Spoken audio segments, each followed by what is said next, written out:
Your name, the E is pronounced as an A, or do you just... Marianne, yeah. In German you say Marianne. Oh. You pronounce this E at the end. Do you dream in German or in English? I don't know. I think it's a mix. Oh. As much as it is a mix when I speak or think about something, there are certain terms or certain situations that I have come to know in the United States, and so I learned them in English. Mm-hmm. Whereas other areas I learned in German, and so it's easier for me to speak in German and have the vocabulary ready. But for instance, giving a tour at Chinati, which I did many times in English, mm-hmm. is a lot easier for me to do in English now than in German. I have to search for words. It comes more automatically in English. So there is a mix, and on one of my recent trips to Germany, I realized that when I come into a situation where I have to, I bumped into someone and I want to apologize for this, I do this in English. So the impromptu responses are in English now. But I do have to say that the first several years when you live in another country, particularly, I wasn't so young anymore, so learning another language isn't that easy as when you come at age 4 or 5 or 6 or something. Of course, I had English in school, but that's a totally different thing than having to... See? It's just water. I know. That's my point. Having to deal with everything on a day-to-day basis and speak 24 hours a day in that other language. So it was terrible at the beginning. Just terrible, and I just didn't want to speak it. And because I realized I made so many mistakes. And then there's a point where it's a little bit equal, mm-hmm. and it has almost shifted that English feels just as natural as my mother language now, although I still have to search for words, and it's not that it comes as easy as German, but nevertheless it feels just as natural. Do you speak any other languages? Yeah. Which ones?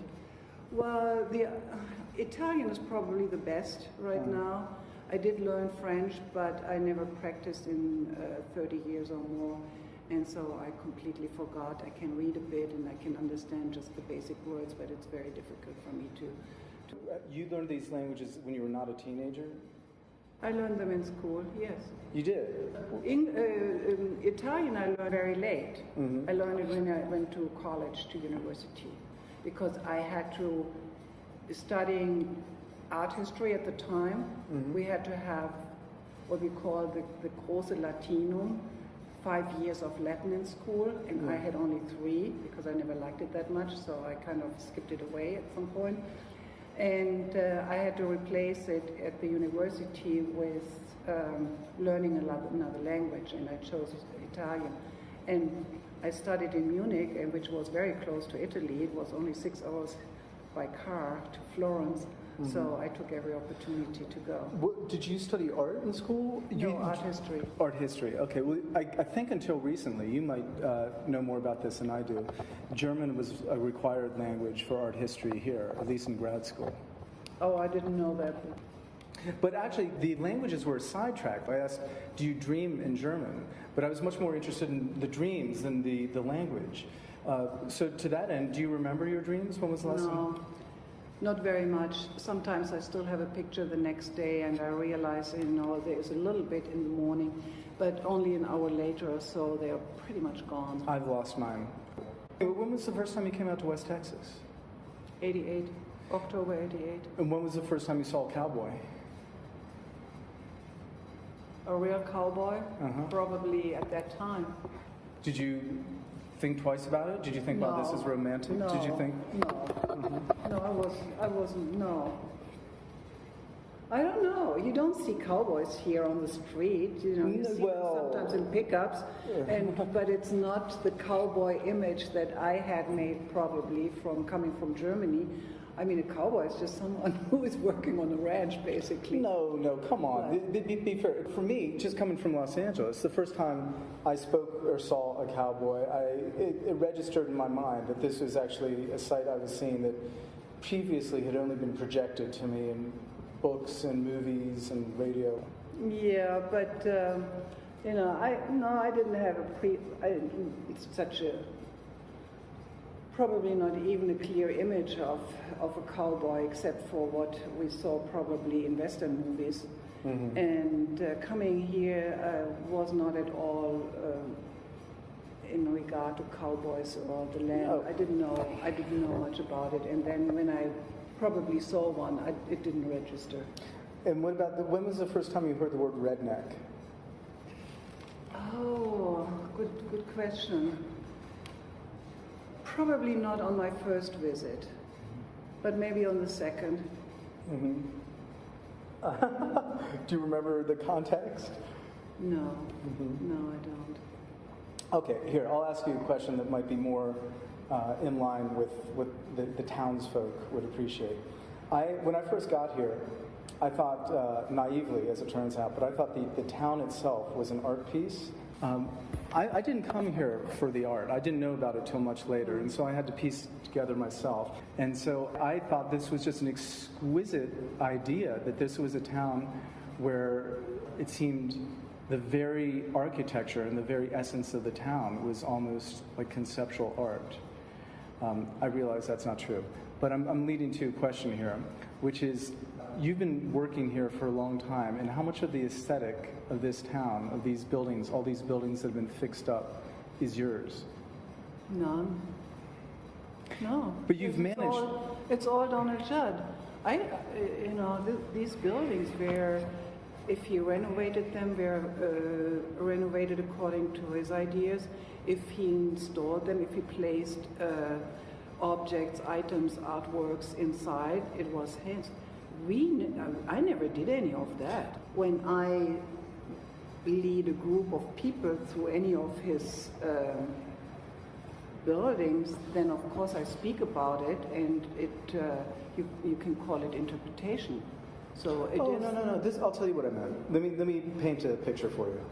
Let's say for whatever reason you had to go back to Germany. What year? 1988?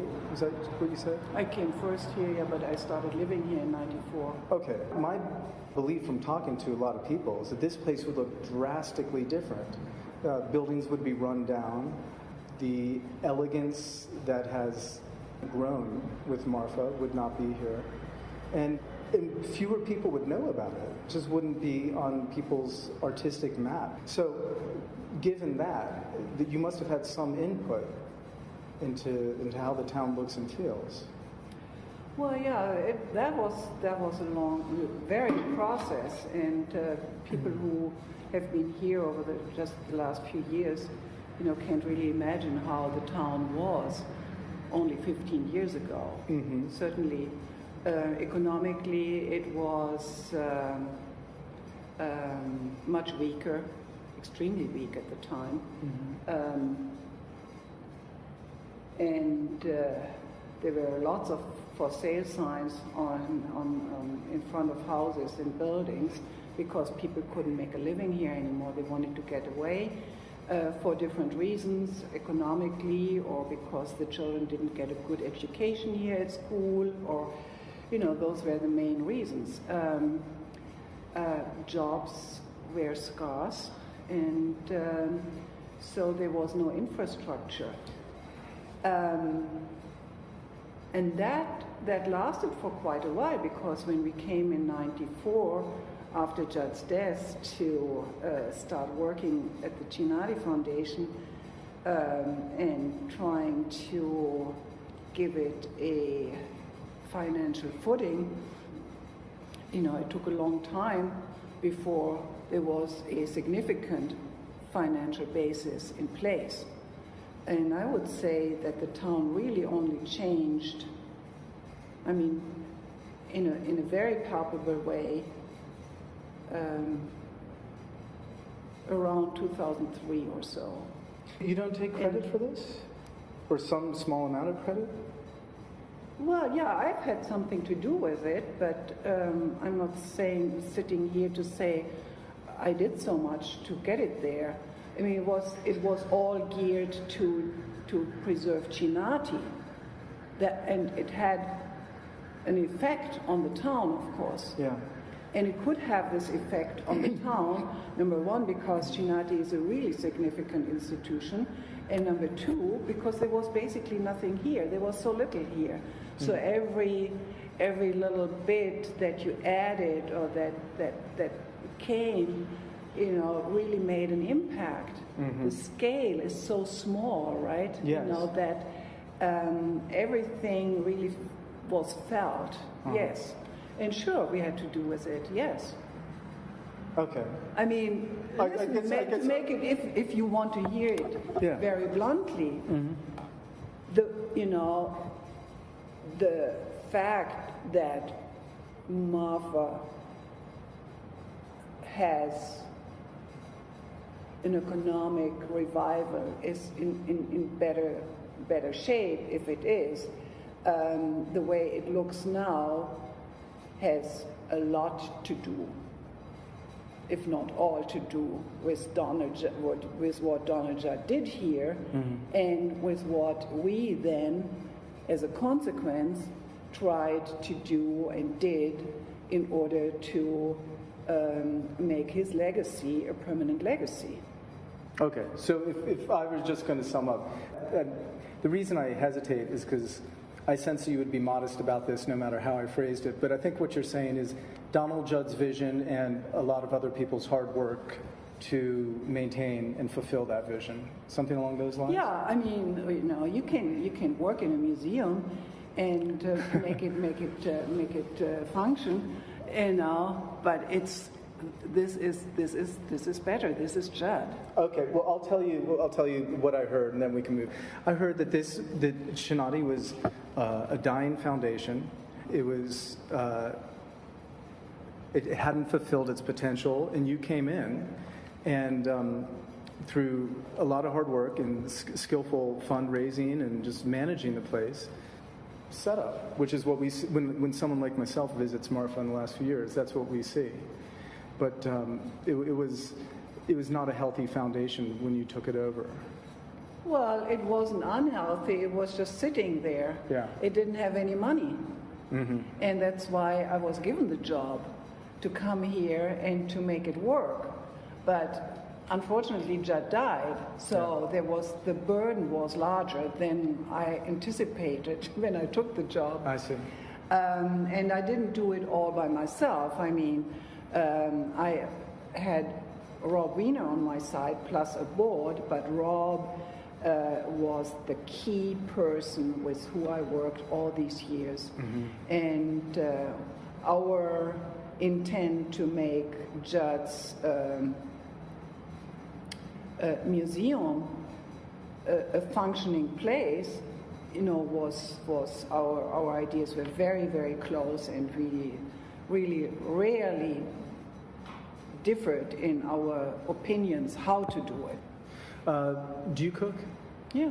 Like what kind of stuff? Oh, simple. Can I guess? Yeah. Are you Italian? Yeah. Yeah.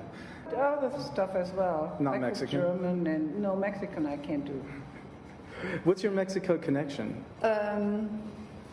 You want to know why in this store there are items from Mexico, or whether there is a deeper? There isn't really a deep connection to Mexico. Before I opened this store, I had been to Mexico only twice. Once to the Copper Canyon and once to Chiapas and Oaxaca. And then I opened the store and I thought that I wanted to have items from Mexico. So that's when I started to go more regularly. I'm just throwing these out off the top of my head. I'm not saying this is intentional, but I feel the way you dress is commiserate with the art themes of this town. Geometric, and somewhat, I don't want to use the term minimal because I know we don't appreciate that, but there is a certain austerity about it, and it's very elegant. Do you think there's any connection between the two? Yeah, probably. Certainly, you know, it suits me, but of course it got refined. I think I always liked relatively plain outfits, but it became more fine-tuned. Are you familiar, you know, when you read about the Beatles, you hear about their time in Hamburg, and they were discovered by a group called Exes, as in existentialists? Well, yeah, it's so long ago. Yeah, okay, go ahead. In the very early 60s, probably like 61 through 64, in Germany, there were this group of young people who were kind of forging a new direction, and they dressed the way I see that you dress somewhat. Well, I don't know. Today I'm in dark colors. And I used to wear black for a long time, and it was absolutely fashionable to wear black in the 50s and in the 60s. Mm-hmm. You remember what we called the existentialisten in Paris? I mean, it was so, and then it changed. The 70s were very colorful, and then it came back to black. You undergo a lot of phases, so I don't think that, you know, my fashion sense has been too static and maybe too... you mean you haven't... It hasn't stayed the same for 50, 40 years or whatever? I don't think so. Can you hold this for me? I know it's asking a lot. You have to hold it in to answer the questions. But I'm going to tell you my feeling on this art out here. Just throw it by you and ask you if you've heard this before. This is really the crux of it. I have a feeling that the Judd art, the concrete boxes, the 100 other boxes, whether completely unintentional or not, they trigger something that smaller, I can't think of the word, more representational art doesn't. Not only do they seem beautiful and balanced and all that, but they also access a different part of your mind.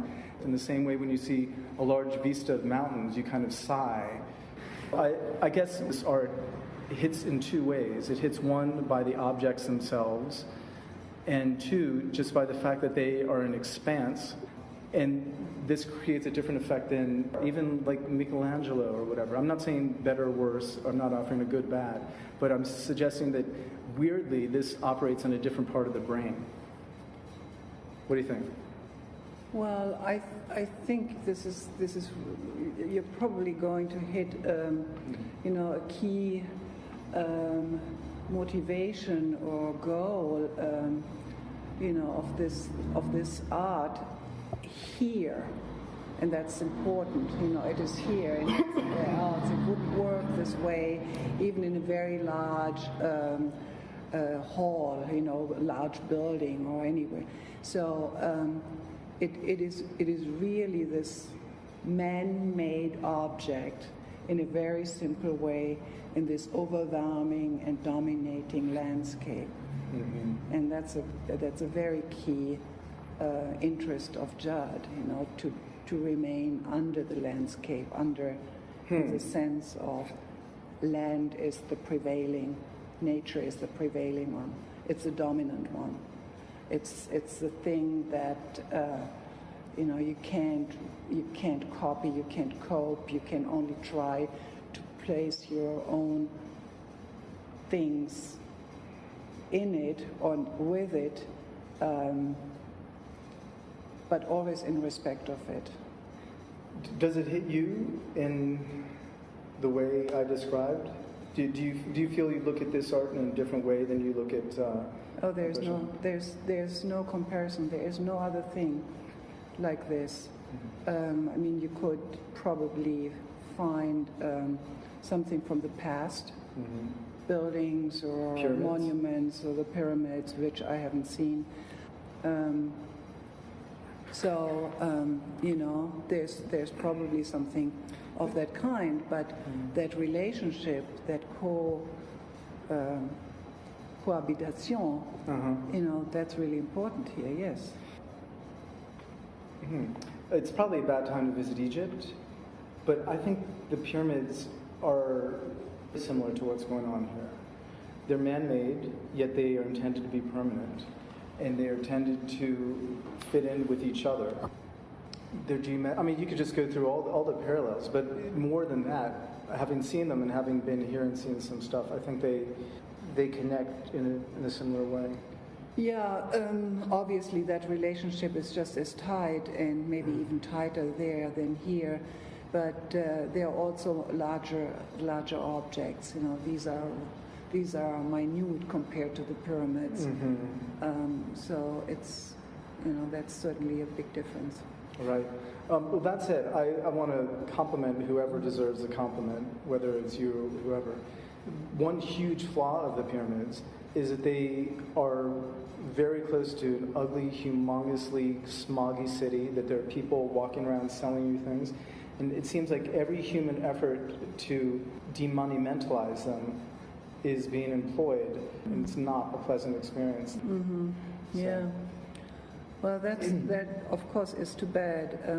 Unfortunately, a consequence of, you know, having access, making access possible, making these artworks or architectures available to such huge numbers of people. And, you know, I worry about that here at some point, because you can see that there is at least the potential that something similar might happen here.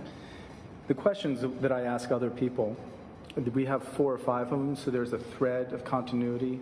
Do you have any experiences or memories of Donald Judd? I assume Yes. the answer is yes. Secondly, though, do you have any experiences or stories about the military here? Only what I read. I mean, what about, do the German murals in Building 98 carry any extra resonance with you than they would with me because of your German background? No. Okay. I don't like military. Okay. Certainly not the German. Okay. And another question is, why did you come here? But we all know why you came here. No, I got a job. You got a job. I don't know if you're understated or trying to be funny or both, but you are understated and funny. No, it's a fact. I know. Many facts are funny if you say them with a completely straight face. The other question is, why do you think other people come here? And hold on, before you answer that, what do you think of the changes in this town? Well, it's a normal town, or it should be a normal town. I mean, for decades, it has been largely dominated by the cattle business here. And then a museum opened. But if people are smart here, they try to keep it as normal as possible so that a range of people can work here. And when I say normal, this is to me normal. You know, you have a bunch of cultural activities, you have all different kinds of people here, you have a mix of things. For such a long time, there wasn't a great mix of economies and activities, and that is much better now. For me, this is more normal. I hear where you're coming from, and respectfully, it's not a normal town. It's not a normal town because we have 4 or 5 organizations here that bring in money, in essence, from New York or from larger cities. With KRTS, Ballroom, Marfa, Judd, and Shinati, a small workforce that is our interns. The industry is tourism. To me, this place has a lot more in common with Washington, D.C. than it does with Van Horn. So I love it here. That's why I'm here. But I think maybe the reason I love it here is because it's not normal. Well, it is not normal in the sense that if you compare similar other towns, like you just mentioned Fort Davis, although that has a lot of tourism as well, Van Horn, they are all different. But I would not see what I'm a little skeptical about, and this is not easy to say in one sentence without being controversial. But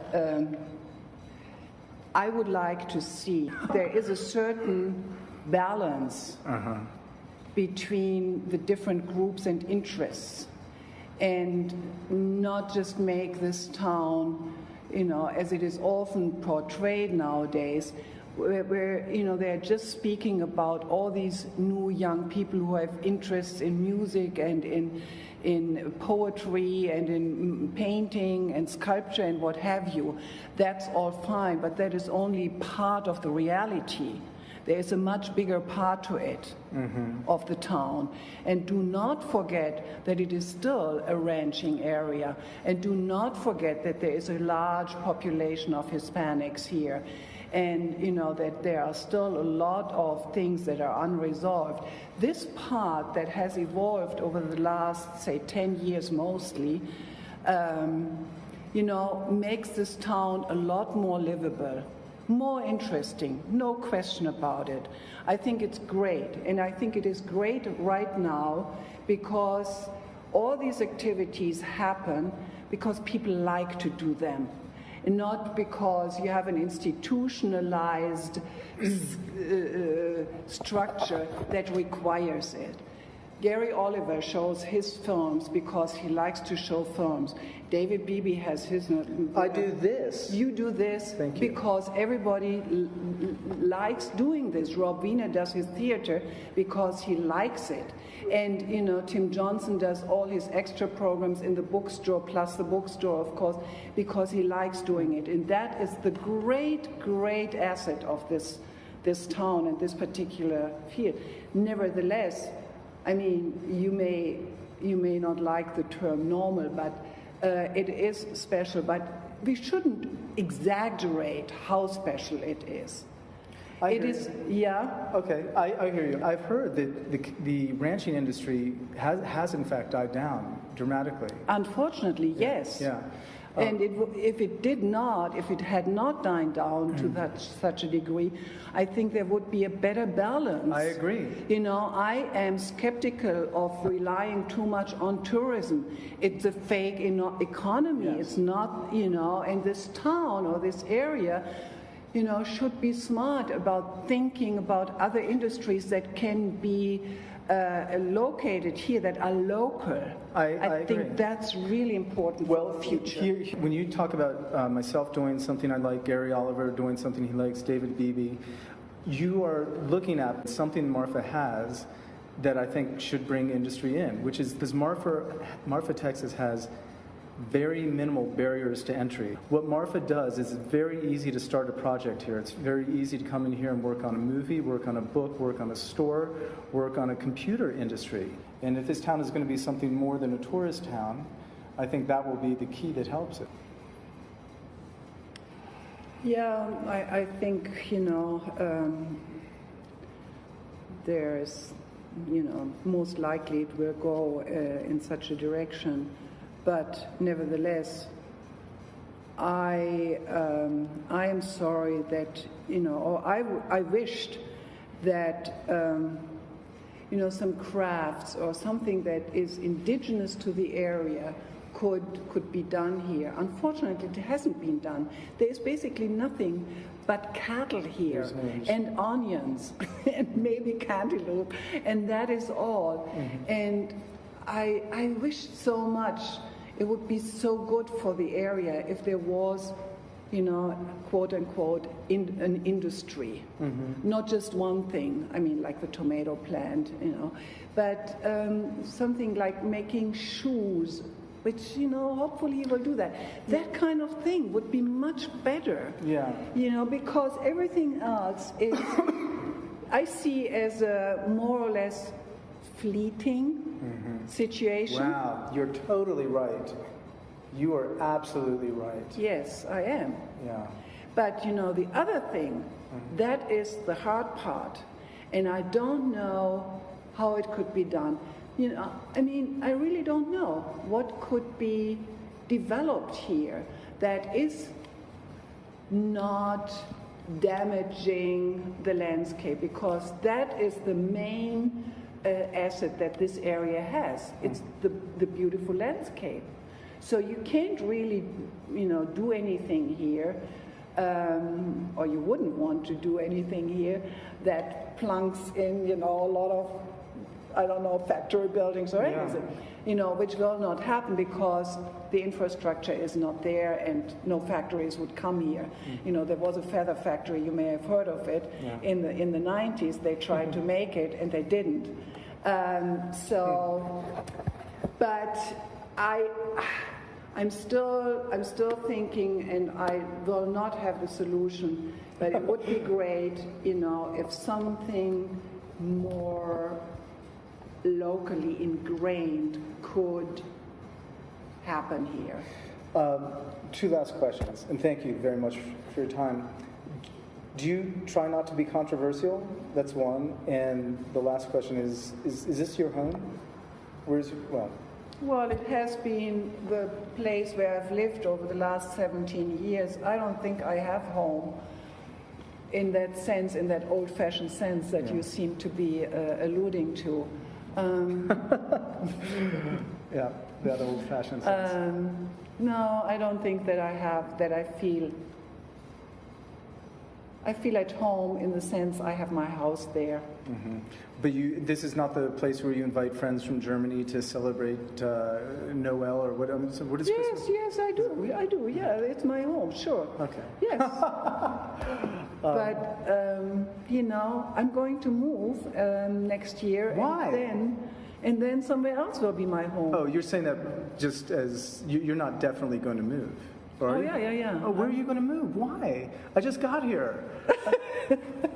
No. I've been here for 17 years, Oh. So next year it will be 18 years, and. Is that some Mayan cycle or something, or is it's just time to move on? It's time. Okay. And you try not to be controversial? Oh, no, not necessarily, but I don't necessarily like fights either. Yeah, I understand. Thank you. Handshake. Okay. I appreciate it.